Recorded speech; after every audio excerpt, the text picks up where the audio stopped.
சுந்தர நீரணிந்தும் மெழுகி தூய பொன் சிந்தி நிதி பரப்பி இந்திரன் கற்பகம் நாட்டி எங்கும் எழில் சுடர் வைத்து கொடி எடுமின் அந்தரர் கோணையன் தன் பெருமான் ஆழியான் நாதன் நல்வேலன் தாதை எந்தரம் ஆளுமையாள் கொழுநர்க்கு ஏய்ந்த பொன் சுண்ணம் இடித்தும் நாமே.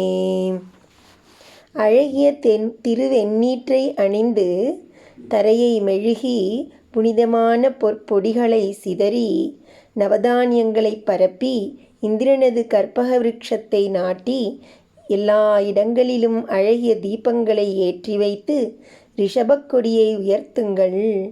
இந்திரனுக்கும் பிரம்மாவுக்கும் தலைவன், விஷ்ணுவுக்கு நாயகன், முருகனுக்கு தந்தை, போன்றவர்களை ஆண்டருள்கின்ற உமாதேவிக்கு கணவன், இத்தகைய பரமனுக்குப் பொருந்திய பொற்சுண்ணம் இடிப்போம் நாம்.